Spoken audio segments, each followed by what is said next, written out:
പാപ്പൻ, ഞാൻ വിളിക്കിരിക്കാൻ വന്നയാ. അപ്പോഴാ നിന്നെ കണ്ടേ. ഞാനിന്ന് ഇവിടെ ഇരിക്കണേ. എന്തേ നിങ്ങളുടെ വീട്ടിൽ കക്കൂസ് ഇല്ലേ? കക്കൂസൊക്കെ ഉണ്ട്. കാറ്റും കൊണ്ട് പറമ്പ് വിളിക്കുന്നതിന്റെ സുഖം കക്കൂസ് ഇരുന്നാ കിട്ടുമോ കൊച്ചനെ? താൻ വേറെ എവിടെങ്കിലും പോയിരിക്കും മനുഷ്യനെ മെനക്കെടുത്താൻ. ഓ ശാപം. ഒന്നുകൂടി ട്രൈ ചെയ്യാം. നീ എന്തിനാണ് ഇവിടെ വന്നിരിക്കുന്നേ? വെറുതെ.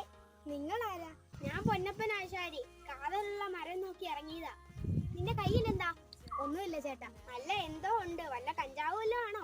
അല്ല ചേട്ടാ, പിള്ളേരൊന്നും ഒറ്റയ്ക്ക് ഇവിടെ വന്ന് നിൽക്കാൻ പാടില്ല. ഇഴജന്തുക്കളുള്ള സ്ഥലമാ. ചിലതൊന്നും തൊട്ടാൽ മതി ആയുസ് തീരാ. കൂട്ടുകാരനാണല്ലേ പിണങ്ങിപ്പോയത്. ആ ചേട്ടാ, ആ പിണക്കൊക്കെ ഇപ്പൊ മാറും. എന്റെ അച്ഛനെ ഞാൻ അന്വേഷിച്ചെന്ന് പറഞ്ഞേക്ക്.